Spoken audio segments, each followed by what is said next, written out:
Hi friends, welcome to చిట్టి Champs YouTube channel. Friends, ఈరోజు మనం ఏపీఎస్సీ గ్రూప్ 2 మెయిన్స్కు సంబంధించి టాప్ 5000 బిట్స్లో భాగంగా సైన్స్ అండ్ టెక్నాలజీకి సంబంధించి పార్ట్ 6 చేయడం జరుగుతుంది. ఈ పార్ట్ 6లో భాగంగా యూనిట్ 1కు సైన్స్ అండ్ టెక్నాలజీ, యూనిట్ 1కు సంబంధించి కంప్లీట్గా అన్ని టాపిక్స్ కవర్ అయ్యేటట్టు బిట్స్ ఫ్రేమ్ చేయడం జరిగింది. ఎవరైనా పార్ట్ 1 to 5 చూడకపోతే ప్లేలిస్ట్లో ఉంటుంది, చూసేయండి. అలాగే వీడియోని లైక్ చేయండి. అలాగే ఎవరైనా ఛానల్కి మొదటిగా వచ్చింటే సబ్స్క్రైబ్ చేసుకోండి. ఓకేనా? సెషన్లోకి వెళ్తే మొట్టమొదటిగా ఇస్రో ఏ దేశ సౌజన్యంతో సరల్ అనే ఉపగ్రహాన్ని నిర్మించింది? ఫ్రాన్స్ అండి. ఫ్రాన్స్. సరల్ అనే శాటిలైట్ ఏ దేశంతో కలిసి నిర్మించిందంటే ఫ్రాన్స్. హబుల్ స్పేస్ టెలిస్కోప్ తరహాలో భారత్ అభివృద్ధి చేస్తున్న ఖగోళ శాస్త్ర పరిశోధన ఉపగ్రహం ఏది? ఆస్ట్రోసాట్ అండి. ఆస్ట్రోసాట్. పిఎస్ఎల్వి, జిఎస్ఎల్వి రాకెట్లను నిర్మించే కేంద్రం విక్రమ్ సారాభాయ్ అంతరిక్ష కేంద్రం ఏ రాష్ట్రంలో ఉందో ఆన్సర్ కామెంట్ బాక్స్లో మెన్షన్ చేయండి. సదూర రోదసిలోకి ప్రయోగించే చంద్రయాన్, మంగళయాన్ లాంటి ఉపగ్రహాల నుంచి సమాచారాన్ని తీసుకోవడానికి ఉద్దేశించిన ఇండియన్ డీప్ స్పేస్ నెట్వర్క్ అనే గ్రౌండ్ వ్యవస్థను ఎక్కడ ఏర్పాటు చేశారు? బైలాలు, బెంగళూరు అండి. బెంగళూరు శాటిలైట్స్ నుంచి వచ్చే ఇన్ఫర్మేషన్ ఎక్కడి నుంచి తీసుకుంటారంటే ఇండియన్ డీప్ స్పేస్ నెట్వర్క్ నుంచి అనమాట. బైలాలు, బెంగళూరులో ఉంది ఇది. మంగళయాన్ బరువు ఎంత? మార్స్ ఆర్బిటర్ మిషన్ అండి. మార్స్ ఆర్బిటర్ మిషన్ బరువు ఎంత అంటే 1337 kgs. ఓకేనా?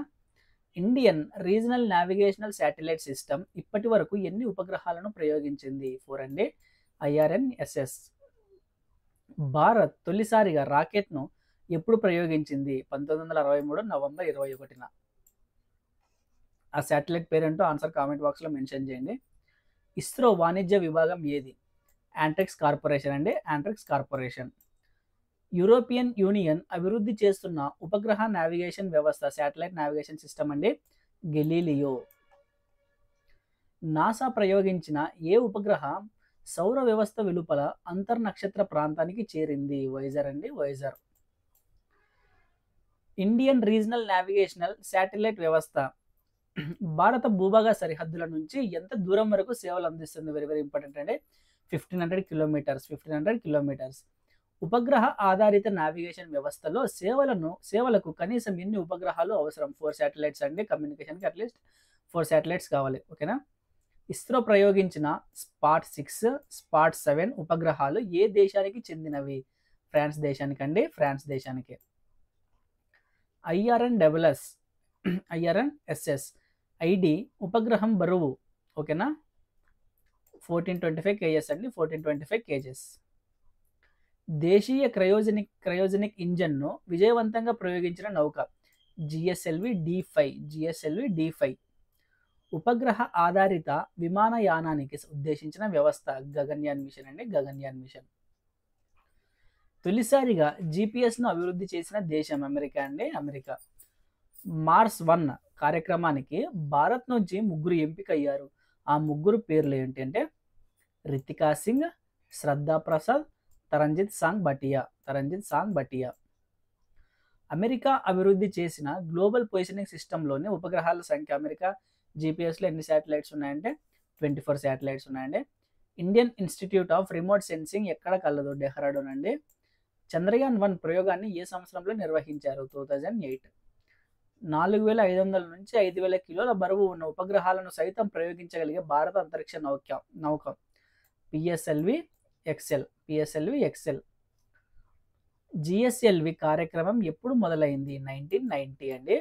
ఇస్రో ఆధ్వర్యంలో పనిచేసే ఫిజికల్ రీసెర్చ్ ల్యాబొరేటరీ ఎక్కడ గలదు? అహ్మదాబాద్. సతీష్ ధావన్ అంతరిక్ష కేంద్రంలో పూర్తి స్థాయిలో ఎన్ని రాకెట్ లాంచింగ్ పాడ్లు ఉన్నాయి? 2 ఉన్నాయండి. ఇప్పటి వరకు ఎన్ని జిఎస్ఎల్వి ప్రయోగాలు నిర్వహించారు? 8. చుట్టూ స్ట్రాపాన్ మోటార్లు లేని పిఎస్ఎల్వి కోర్ అలోన్ రూపం లిఫ్ట్ ఆఫ్ సమయంలో బరువు ఎంత? 230 టన్నులు అండి. 230 టన్నులు. నేషనల్ అట్మాస్ఫియరిక్ రీసెర్చ్ ల్యాబొరేటరీ ఎక్కడ కలదు? తిరుపతి. ఇస్రో ప్రయోగించిన జపాన్ ఉపగ్రహం ప్రమోటరన్. శాస్త్ర సాంకేతిక విధానం 2013కు సంబంధించండి. 2020 నాటికి విజ్ఞాన శాస్త్ర పరంగా అభివృద్ధి చెందిన మొదటి 5 దేశాల జాబితాలో భారత్ను ఒకటిగా చేర్చాలని విధాన లక్ష్యం. ఈ పాలసీ కాలంలో ప్రముఖంగా శాస్త్రీయ పరిశోధనలు, నూతన ఆవిష్కరణలు, అత్యాధునిక సాంకేతికత భారతదేశాన్ని ప్రగతి పదంలో నడిపిస్తాయని ప్రస్తావించారు. దీన్నే సంక్షిప్తంగా సృష్టి అనగా science research and innovation system for high technology led path for India అని పిలుస్తారు. సృష్టి ఏ పాలసీకి సంబంధించిందంటే శాస్త్ర సాంకేతిక విధానం 2013కి సంబంధించండి, గుర్తుపెట్టుకోండి. Draft national science technology and innovation policy 2020కి సంబంధించి విధాన రూపకర్తలకు పరిశోధన ఇన్పుట్లను అందించడానికి మరియు వాటాదారులను ఏకతాటిపైకి తీసుకురావడానికి ఎడ్యుకేషన్ రీసెర్చ్ సెంటర్లు మరియు సహకార పరిశోధనా కేంద్రాలు ఏర్పాటు చేయాలని ఈ పాలసీ ప్రతిపాదించింది. ఈ పాలసీ క్రింద పరిశోధన నాణ్యతను మెరుగుపరచడానికి రీసెర్చ్ అండ్ ఇన్నోవేషన్ కాంప్లెక్స్ ఫ్రేమ్వర్క్ను అభివృద్ధి చేయడం జరుగుతుంది. ఓకేనా. గగన్ అండి ఫుల్ అబ్రివేషన్ ఏంటంటే GPS aided geo augmented navigation. ఇన్స్పేస్కు సంబంధించండి Indian national space promotion authorization centre ISRO మరియు ప్రైవేట్ రంగ సంస్థల మధ్య లింక్గా పనిచేస్తుంది. ఓకేనా. భారతదేశం యొక్క అంతరిక్ష వనరులను ఎలా ఉత్తమంగా ఉపయోగించుకోవాలి మరియు అంతరిక్ష ఆధారిత కార్యకలాపాలను ఎలా పెంచాలి అని అంచనా వేస్తుంది.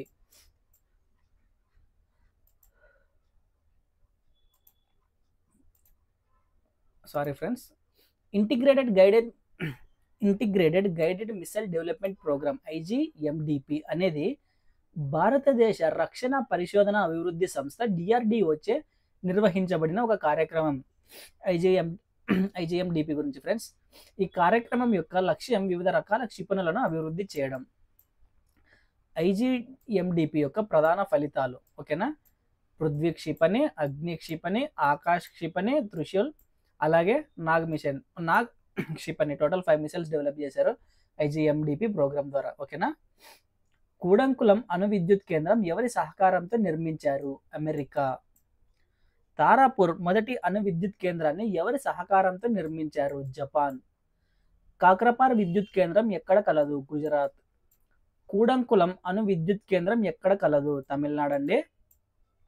నరోరా అణు విద్యుత్ కేంద్రం ఎక్కడ కలదు? ఉత్తరప్రదేశ్. కైగా అణు విద్యుత్ కేంద్రం ఎక్కడ కలదు? కర్ణాటక. బందిపూర్ నేషనల్ పార్క్ ఏ రాష్ట్రంలో ఉందో ఆన్సర్ కామెంట్ బాక్స్లో మెన్షన్ చేయండి. న్యూక్లియర్ రియాక్టర్కు సంబంధించి మితకారులు ఎలక్ట్రాన్ల వేగాన్ని తగ్గిస్తాయి. నియంత్రణ కడ్డీలు ఎలక్ట్రాన్లను గ్రహిస్తాయి. భారాజాలం ద్రవ సోడియంను కూలెంట్గా వాడతారు. భారాజాలం ద్రవ సోడియంను లిక్విడ్ సోడియంను కూలెంట్గా యూజ్ చేస్తారండి. నక్షత్రాల్లో జరిగే చర్య కేంద్రక సంలీనం న్యూక్లియర్ ఫ్యూజన్. ఓకేనా. కేంద్ర సంలీనాన్ని థర్మోన్యూక్లియర్ రియాక్షన్ అని కూడా అంటారు. ఓకేనా. యురేనియం ఇంధనంగా వాడుతారు. గ్రాఫైట్ను మితకారులుగా వాడతారు న్యూక్లియర్ రియాక్టర్స్లో అండి. కాడ్మియంను నియంత్రణ కడ్డీలుగా వాడతారు. ద్రవ సోడియంను చల్లబరచడానికి వాడతారు. సోడియం 24ను శరీరంలో ఎలక్ట్రోలైట్లను గుర్తించడానికి యూజ్ చేస్తారు. ఓకేనా. ఐసోటోప్స్ అండి.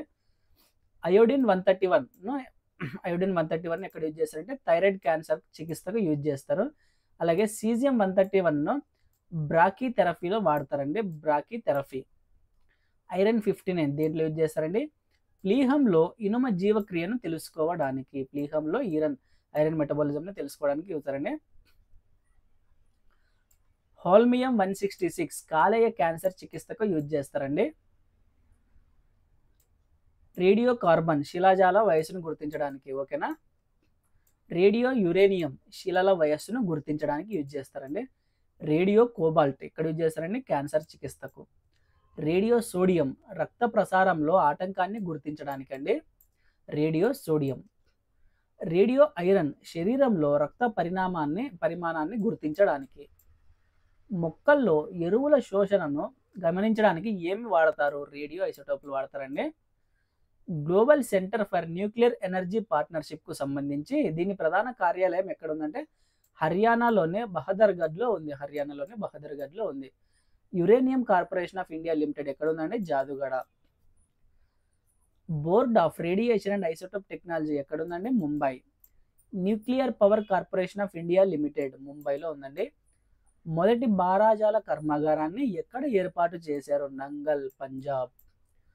హెవీ వాటర్ బోర్డు ప్రధాన కార్యాలయం ఎక్కడ ఉందంటే ముంబై అండి. Bhabha atomic research centre Mumbai.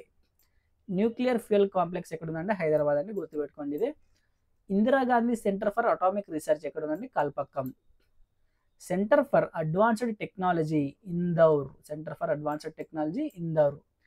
Variable energy cyclotron centre Kolkata అండి, కోల్కతా. హోమీ జహంగీర్ బాబాను భారతదేశ అణు పితామహుడిగా పిలుస్తారు. అటామిక్ ఎనర్జీ కమిషన్ మొదటి అధ్యక్షుడు హోమీ జహంగీర్ బాబా. 15 నుంచి 15 సంవత్సరాల వయసు గల విద్యార్థులను భవిష్యత్తులో ఆవిష్కర్తలుగా మరియు విమర్శనాత్మక ఆలోచన పరులుగా మార్చడం లక్ష్యంగా ఇన్స్పైర్ అవార్డులు మనక్ చేపట్టారు. మనక్ అనగా నేమి? Million minds augmenting national aspiration and knowledge. ఓకేనా, million minds augmenting national aspiration and knowledge. మహిళా శాస్త్రవేత్తలకు కెరీర్ అవకాశాలు అందించడానికి సైన్స్ అండ్ టెక్నాలజీ మంత్రిత్వ శాఖ అమలు చేసే పథకాలకు సంబంధించి దేశంలోనే సైన్స్, టెక్నాలజీ, ఇంజనీరింగ్ మరియు మ్యాథమెటిక్స్ స్టెమ్, సైన్స్, టెక్నాలజీ మరియు ఇంజనీరింగ్ మరియు మ్యాథమెటిక్స్ యొక్క వివిధ రంగాలలో మహిళలు తక్కువ ప్రాతినిధ్యాన్ని పరిష్కరించడం విజ్ఞాన్ జ్యోతి పథకం లక్ష్యం. విజ్ఞాన్ జ్యోతి పథకం లక్ష్యం ఏంటంటే ఇదండి. ఓకేనా. 2014 సంవత్సరంలో డిపార్ట్మెంట్ ఆఫ్ సైన్స్ అండ్ టెక్నాలజీలోని మహిళా నిర్దిష్ట కార్యక్రమాలను ఏ పథకం క్రిందకు తీసుకువచ్చారు? కిరణ్. సైన్స్ అండ్ టెక్నాలజీ మంత్రిత్వ శాఖ కింద అమలు చేసే సుఫ్రా పథకంకు సంబంధించి ప్రపంచాన్ని ప్రభావితం చేయగల కొత్త శాస్త్రీయ మరియు ఇంజనీరింగ్ అన్వేషణకు నిధులు సమకూర్చడం కోసం చేపట్టిన పథకం సుఫ్రా. Draft national science and technology and innovation policy 2020కి సంబంధించండి శాస్త్రీయ పరిజ్ఞానం మరియు డేటాను అందరికీ అందుబాటులో ఉంచడానికి open science policy one nation one subscription అండి. గత వీడియోస్లో కూడా చెప్పడం జరిగింది. వన్ నేషన్ వన్ సబ్స్క్రిప్షన్ ఈ పాలసీ ప్రతిపాదించింది. ఈ పాలసీ క్రింద పరిశోధన నాణ్యతను మెరుగుపరచడానికి రీసెర్చ్ అండ్ ఇన్నోవేషన్ ఎక్సలెన్స్ ఫ్రేమ్వర్క్ను అభివృద్ధి చేయబడుతుంది. దేశంలో శాస్త్రీయ పరిశోధనా విధానాలను బలోపేతం చేయడానికి యాక్సిలరేట్ విజ్ఞాన్ను ఏ సంస్థ ప్రారంభించింది? Science and engineering research board అండి. Science and engineering research board. జాతీయ సైన్స్ డే 2024 యొక్క థీమ్ దీక్షిత్ భారత్ కోసం స్వదేశీ సాంకేతికలు, indigenous technologies for Viksit Bharat. గుర్తుపెట్టుకొని, very very important. Council of scientific and industrial research CSIR అనున్నది 1942లో స్థాపించబడిన స్వయం ప్రతిపత్తి సంస్థ. దీని అధ్యక్షుడిగా ప్రధానమంత్రి ఉంటారండి, భారత ప్రధానమంత్రి దీనికి అధ్యక్షుడు. National initiative for development and harnessing innovations NIDHI అనేది భారతదేశంలో ఆవిష్కరణలను ప్రోత్సహించడానికి, స్టార్టప్లకు మద్దతు ఇవ్వడానికి మరియు అభివృద్ధి చెందుతున్న వ్యవస్థాపక పర్యావరణ వ్యవస్థను రూపొందించడానికి చేపట్టిన కార్యక్రమం. ఓకేనా. National strategy for artificial intelligence చేసిన సిఫార్సుల ఆధారంగా ఐరావత్ AI రీసెర్చ్ అనలిటిక్స్ మరియు నాలెడ్జ్ యానిమేషన్ ప్లాట్ఫామ్ను ఏర్పాటు చేయబడుతుంది. ఓకేనా. నాలెడ్జ్ అసిమిలేషన్ అండి ఇది. ఆర్టిఫిషియల్ ఇంటెలిజెన్స్ అనే పదాన్ని ఎవరు రూపొందించారు? మెక్కార్తీ. 123 ఒప్పందం దేనికి సంబంధించింది? భారత్ అమెరికా పౌరాణు ఒప్పందం. భారత్ అమెరికా పౌరాణు ఒప్పందం. ఓకేనా. 123 ఒప్పందం. నాన్ ప్రొలిఫరేషన్ ట్రీటీ 1970 ఇంప్లిమెంటేషన్ జరిగిన ఇయర్ అండి, 1970 అనేది అణు నిరాయుధీకరణ, అణ్వాయుధాల సాంకేతికత వ్యాప్తిని నిరోధించడానికి అణ్వాయుధాలను శాంతియుత ప్రయోజనాలకు మాత్రమే ఉపయోగించేలా చేసే ఒప్పందం. సైక్లోట్రాన్ అనేది ప్రోటాన్లు, కణాలు మొదలైన చార్జ్ కణాలను వేగవంతం చేయడానికి ఉపయోగించే పరికరం. ఇటీవల మెడికల్ సైక్లోట్రాన్ ఫెసిలిటీ సైక్లన్ 30ను కలకత్తాలోని వేరియబుల్ ఎనర్జీ సైక్లోట్రాన్ సెంటర్లో ఏర్పాటు చేశారు. వెరీ వెరీ ఇంపార్టెంట్ అండి, గుర్తుపెట్టుకోండి. అస్థిర పరిమాణు కేంద్రకం రేడియేషన్ ద్వారా శక్తిని కోల్పోయి ప్రక్రియను ఏమంటారు? రేడియోధార్మిక క్షయం అండి, రేడియోధార్మిక క్షయం. అప్సరా అణు పరిశోధన రియాక్టర్ రూపకల్పనను డాక్టర్ హోమీ బాబా 1955లో రూపొందించాడు. కార్బన్ 11 రేడియో ధార్మిక isotope positron emission tomography PET scanner అనే సమయంలో అవయవాలను పరీక్షించడానికి ఉపయోగిస్తారు, గుర్తుపెట్టుకోండి. క్రోమియం 51 రేడియో ధార్మిక ఐసోటోపు ఎర్ర రక్త కణాల అధ్యయనాల కోసం ఉపయోగిస్తారు. అయోడిన్ 123, 125 రేడియో ధార్మిక ఐసోటోపు థైరాయిడ్ రుగ్మతలను గుర్తించడం కోసం ఉపయోగిస్తారు. సోడియం 24 రేడియో ధార్మిక ఐసోటోపు రక్త ప్రసరణను అధ్యయనం చేయడం కోసం ఉపయోగిస్తారు. The international thermonuclear experimental reactor అనేది ఫ్రాన్స్లో తలపెట్టిన అతిపెద్ద సంలీన అణు రియాక్టర్. ఓకేనా, న్యూక్లియర్ ఫ్యూజన్కి సంబంధించిన రియాక్టర్ అంటే మ్యాక్సిమం మన దగ్గర మనం యూజ్ చేసే న్యూక్లియర్ రియాక్టర్స్ అన్ని న్యూక్లియర్ ఫ్యూజన్కి సంబంధించినవి.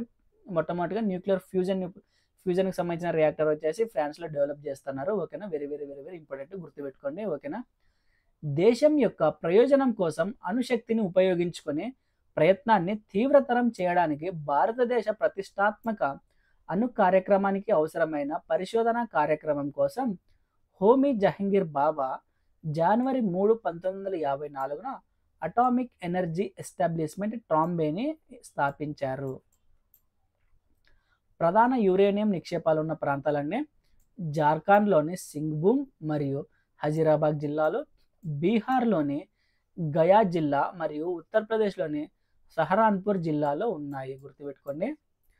Board of radiation and isotope technology ముంబైలో ఉందండి. పేగౌ ఇండియా అనేది department of electronics and information technology భారతదేశ ప్రభుత్వం డేటాబేస్ మేనేజ్మెంట్ లిమిటెడ్తో కలిసి ప్రభుత్వం అందించే వివిధ సేవల కోసం పౌరుల నుండి ఆన్లైన్ చెల్లింపులను స్వీకరించేందుకు ఏర్పాటు చేసిన ప్లాట్ఫామ్. నేషనల్ నాలెడ్జ్ నెట్వర్క్ అనేది నాలెడ్జ్ షేరింగ్ మరియు సహకార పరిశోధనలకు సులభతరం చేయడానికి హై స్పీడ్ డేటా కమ్యూనికేషన్ నెట్వర్క్తో అన్ని ఉన్నత విద్య మరియు పరిశోధనా సంస్థలను ఇంటర్ కనెక్ట్ చేస్తుంది. భారత్ బిల్ చెల్లింపు వ్యవస్థ అనేది ఇంటిగ్రేటెడ్ బిల్ చెల్లింపు వ్యవస్థ లేదా వివిధ బిల్లర్లు మరియు వినియోగదారుల మధ్య అనుసంధానంగా పనిచేసే ప్లాట్ఫామ్. ఈ పంట క్రాప్ బుకింగ్ సంబంధించిందండి. దేశంలోనే తొలిసారి ఆంధ్రప్రదేశ్ ప్రభుత్వం క్షేత్ర స్థాయిలో పండించే పంటల వివరాలు, పంట తీరు అధ్యయనాలతో రూపొందించిన ఆండ్రాయిడ్ అనువర్తనం ఈ పంట ఎలక్ట్రానిక్ క్రాప్ బుకింగ్. ఓకేనా, వెరీ వెరీ ఇంపార్టెంట్, గుర్తుపెట్టుకోండి. మన ఏపీ డెవలప్ చేసింది. నేషనల్ ఇన్ఫర్మేటిక్స్ సెంటర్ ప్రధాన కార్యాలయం ఎక్కడ ఉందంటే న్యూఢిల్లీ. భారత్ నెట్ అనే పథకం యొక్క లక్ష్యం ఏమిటంటే దేశంలోని అన్ని గృహాలకు వివక్షత లేని ప్రాతిపదికన సరసమైన బ్రాడ్బ్యాండ్ కనెక్టివిటీతో నెట్వర్క్ మౌలిక సదుపాయాలను అందించడం. 2017 ఆగస్టులో ఎవరి అధ్యక్షతన డేటా రక్షణ నిపుణుల కమిటీ ప్రభుత్వం నియమించింది. డేటా రక్షణ కోసం నిపుణుల కమిటీని ఎవరి అధ్యక్షతన నియమించిందంటే B N Krishna. National critical information infrastructure protection centre అనేది 16th January 2014న గెజెట్ నోటిఫికేషన్ ద్వారా information technology act 2000 section 70A కింద రూపొందించబడిన భారత ప్రభుత్వ సంస్థ.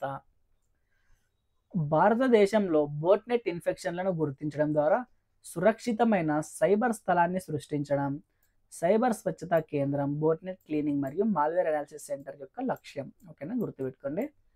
బోట్నెట్ సంబంధించింది. సైబర్ క్రిమినల్స్ కంప్యూటర్లోని డేటాను గుప్తీకరించి ఇన్స్క్రిప్షన్ చేసి డేటాను మరలా యథాతథ స్థితికి తీసుకురావడానికి డబ్బు డిమాండ్ చేసే సైబర్ దాడిని ఏ రకం అంటారంటే ర్యాన్సమ్ వేర్. ఓకేనా, డిజిలాకర్ పథకంకు సంబంధించి డిజిటల్ మార్గంలో పత్రాలు జారీ మరియు ధృవీకరణకు ఉపయోగపడే ఒక వేదిక, తద్వారా భౌతిక పత్రాల వాడకాన్ని తొలగిస్తుంది.